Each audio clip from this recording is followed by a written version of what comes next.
Hey, beautiful people, thank you for taking time stopping by my channel. My name is Kristen, enter the book. Today I've got another tag for Tag Tuesday. This one was created by Alan at Big Hard Books and Classics. Want to make sure I get that right. I will leave the link below. And it is called the Pet Peeves Tag, although I don't know that it's really peevish, is that a word? As much as it is reading preferences, maybe. Now, I will go ahead and put a pet peeve right up front. Do you know when you're like over at someone's house and they're using like a book as a coaster to like save the furniture, you know, from getting the water ring? And I'm just like, I mean, I appreciate taking care of your furniture, but really? What about the poor book? It's like, don't put your glass on the book. It's like, I mean, maybe a magazine, because I don't say magazines, you know, definitely junk mail. Use junk mail. Use a coaster. Don't use a book as a, oh, that's definitely more the pet peeve. But that is not what we're here to talk about today. Today we are talking about the tags. Number one, do you use or read along with audiobooks?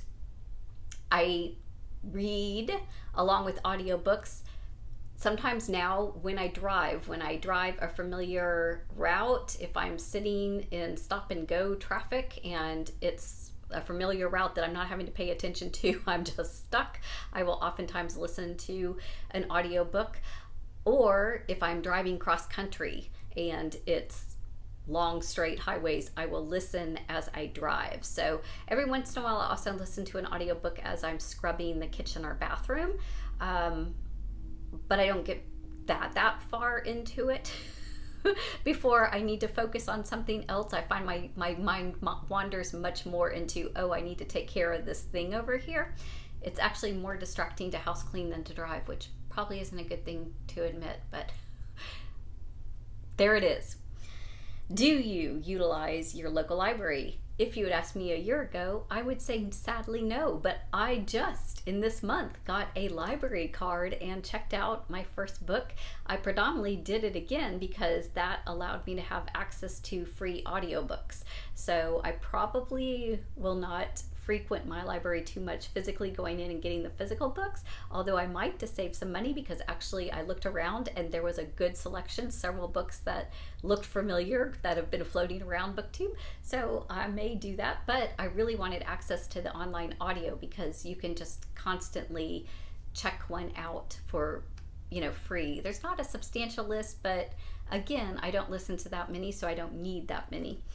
Number three, do you DNF books? I do, and as I get older and read more, I DNF more actually, just because I recognize that there's a lot of books out there and we don't need to be spending our time reading ones that are not for us, because every single book is not for every single person, and that's okay. Number four, do you read multiple books at the same time? The only times I read multiple books at the same time is either if I'm doing work and pleasure, or if I'm buddy reading or group reading. Like right now, we just started September, so I am buddy reading Colson Whitehead's Nickel Boys with Shelley Swearingen.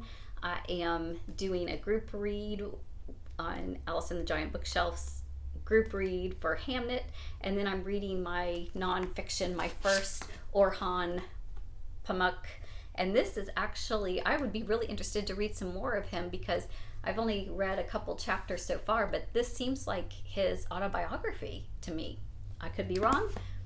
I'm like, I mean, I'd like to read some other things that he writes. So if I'm doing those things, I will read multiple, but normally I'm a one book at a time person. Read it, conquer it, finish it, move on. Do you make time or have a specific time in your day devoted to reading? No. I read whenever I can. The only time that I'm like specific and planned to read is if I have not read for 2 or 3 days and I'm feeling really anxious about not having read, because it's something that I get cranky if I don't read. I like feel it. It's kind of like if you don't work out for 3 or 4 days, your body starts to feel the toxins build up. I think it's like that with reading with my brain and my spirit. That just reading restores my brain and my mental capacity and my spirit. So I will then schedule, and it doesn't have to be a specific time or a specific place. It's just like, I'm going to be getting to read here. And then if I've got it planned out, that makes me feel better. Number 6, do you dog ear books? Not as a placeholder, because that would be violent.